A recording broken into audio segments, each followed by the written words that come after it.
Hey guys, welcome back. It's episode 2 of Let's Talk About Chu on Netflix. The show is on Netflix. It does have subtitles. There are subtitles, English subtitles for you guys.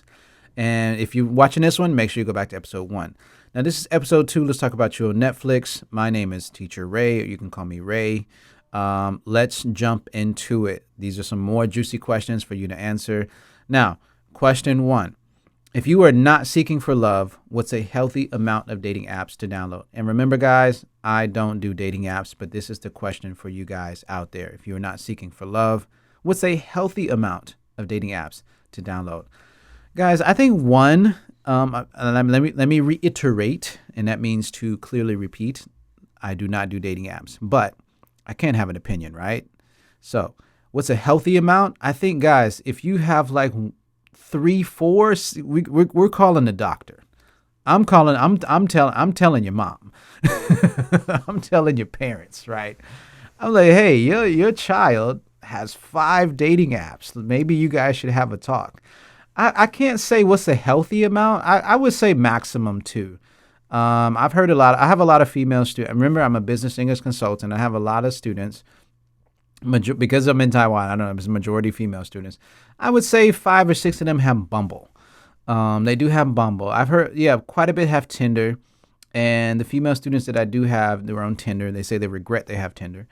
And the other apps, I just don't know because I really don't download them. I'm being honest to God. I just don't have dating apps.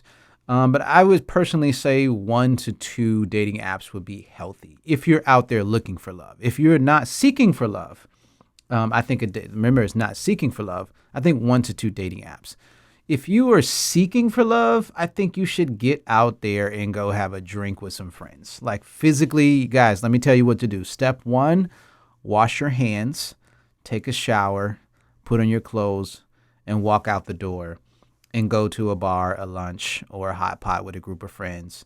And if you are a friend and you have a friend looking for someone, and you got a beautiful or handsome friend who's also single, guys, but make sure they're right for each other, please. Because if you, oh my God. Well, let me quickly talk about that. Like, so my friend tried to hook me up like a couple years ago. Never forget this. We went to the museum, and I was like talking to because I'm a person who loves conversation. So I was talking to the girl, and I was like, hey, like, what do you think about this picture?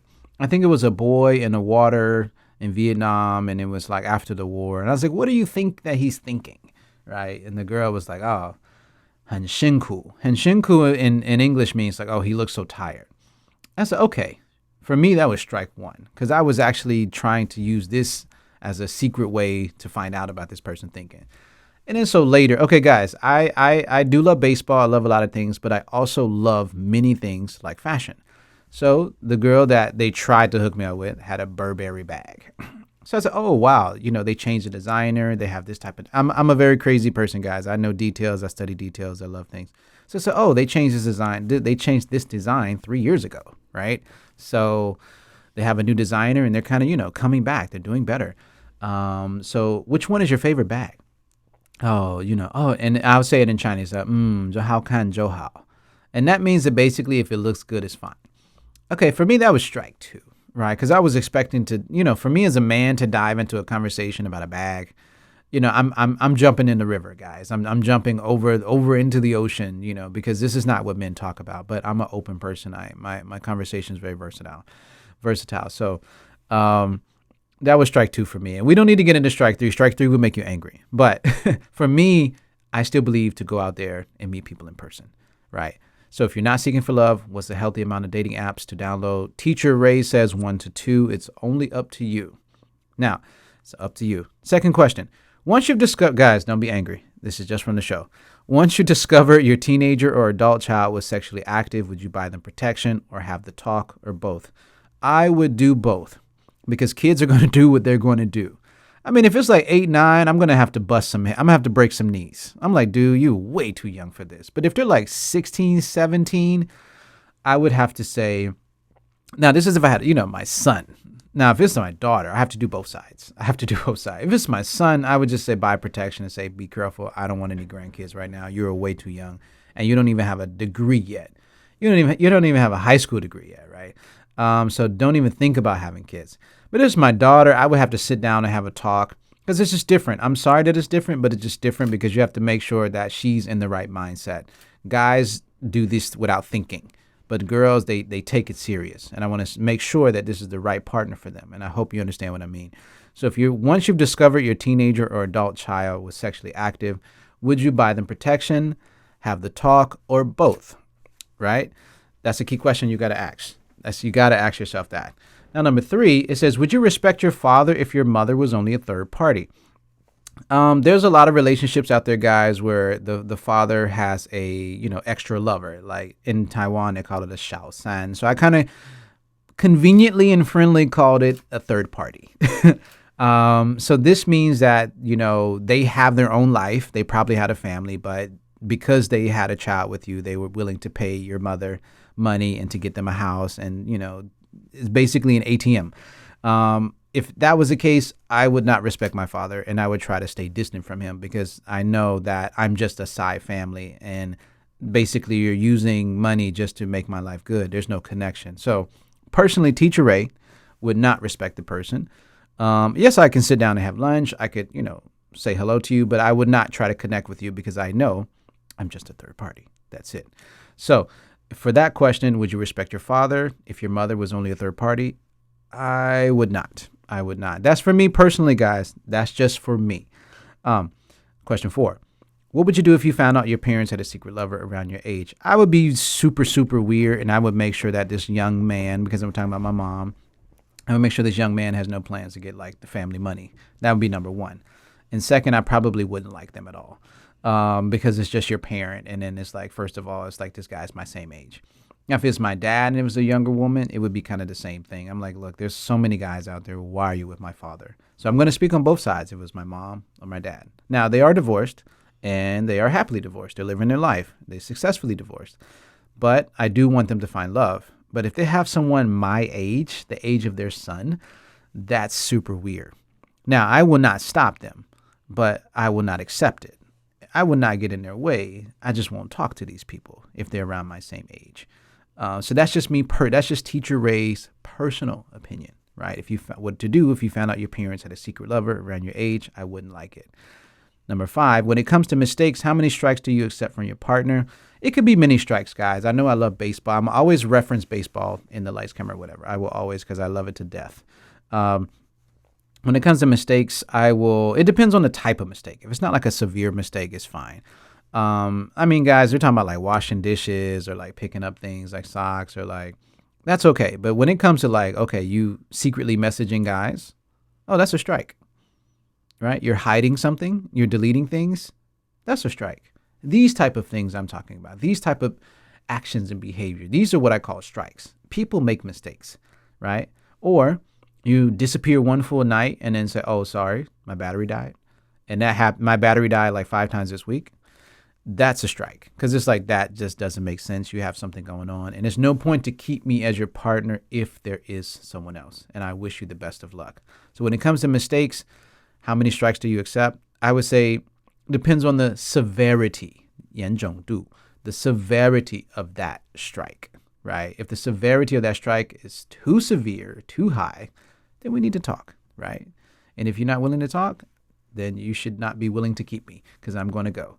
Next one. Would you be angry if your spouse donated the family money to charity without your consent? My God, that is very, very serious. I don't know. They are doing a good thing, right? They are doing a good thing, but you probably had plans to get like a house. You probably had plans to like invest. You probably had, plenty of plans to do a lot of things. And next thing you know, your $100,000 is in the hands of some charity. But it's charity, right? Like, do you get angry about that? That's a really, really tough question.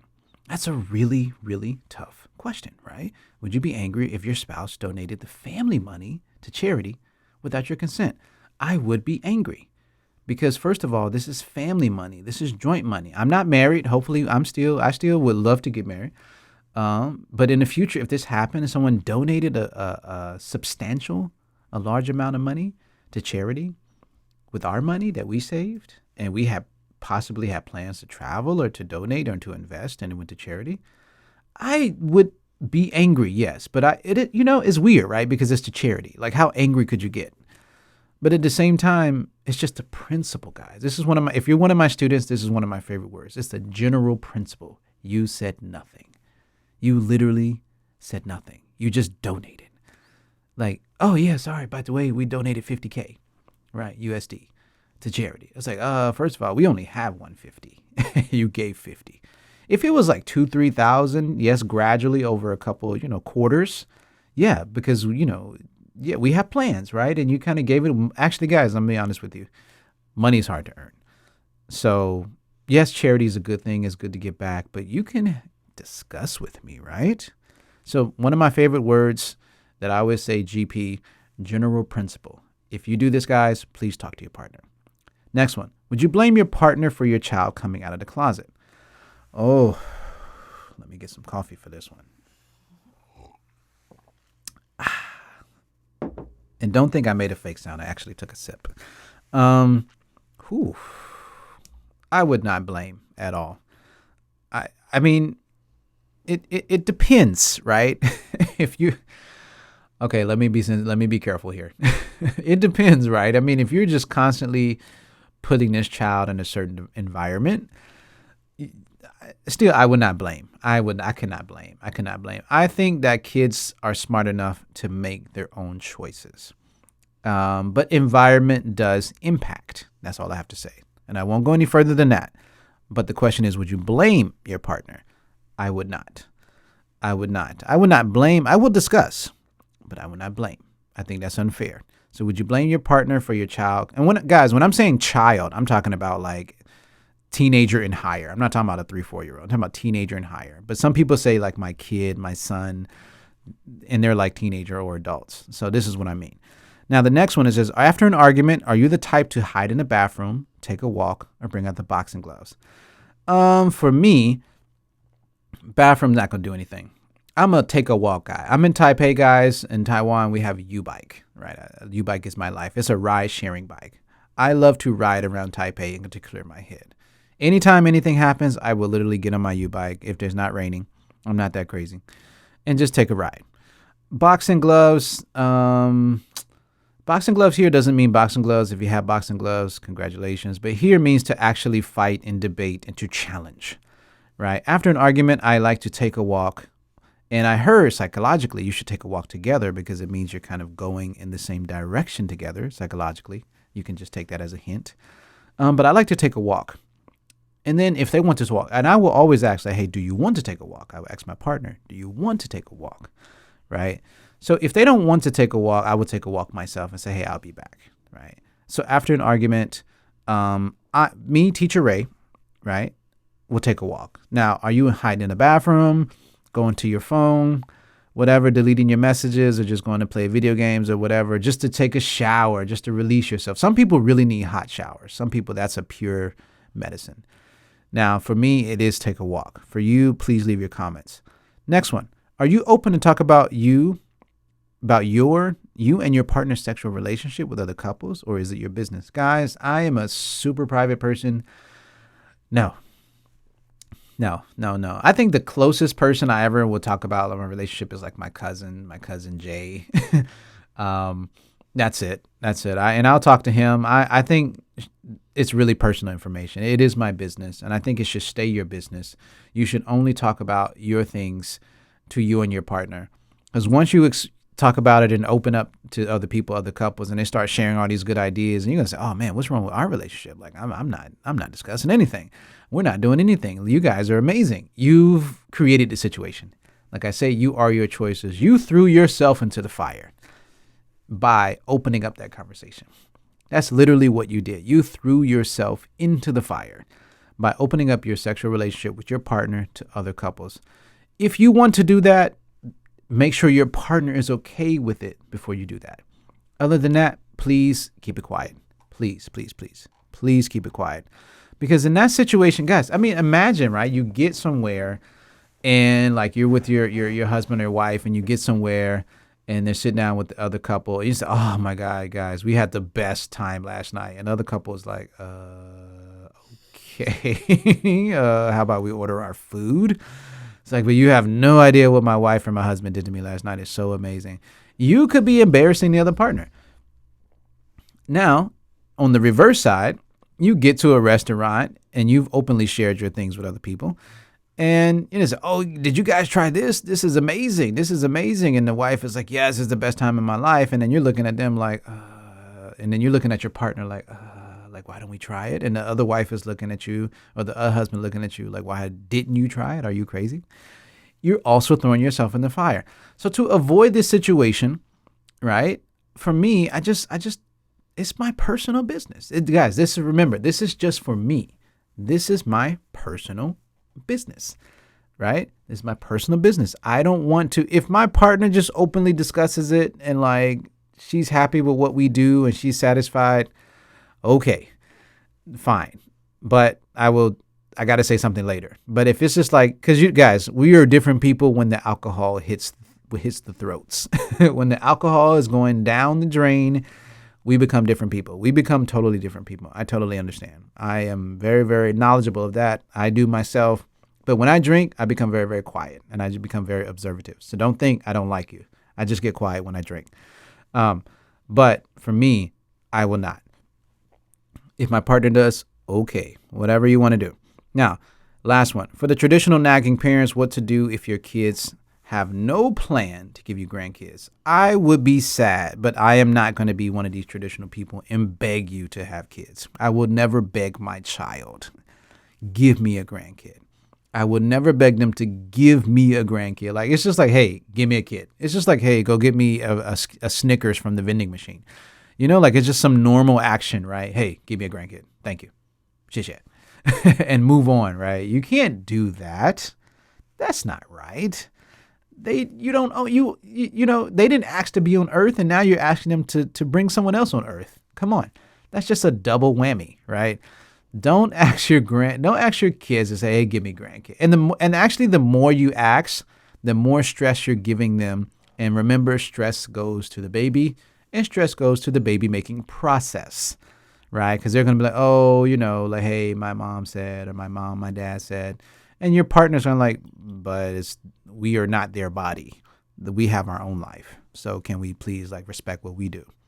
And your partner's absolutely right if to tell you that. You can't be angry. So that is for the traditional nagging parents, what to do if your kids have no plan to give you grandkids. Man, that is actually a question I hear a lot in Taiwan, right? My parents want me to have kids. I said, do you want to have kids? Right? Like, do you personally want to have kids? If you're just doing it for someone else, you won't be happy with this child, right? And yes, they want to, pass down the lineage and the DNA. I understand. They want to, they're probably bored to death in the house watching, lights, camera, whatever, and every day. Please subscribe. But they do have rights to ask you, and you do have rights to reject. That's all I have to say. So for the traditional nagging parents, please be nice to your kids, right? Because you don't want to get in a situation where you're asking them and they just get so tired of you asking. And that's why I said nagging. Like, you're like, please, you're on your knees, right? You're begging, like, because they feel there's nothing going on in life. And that's a sign that says for the people who are young right now, right?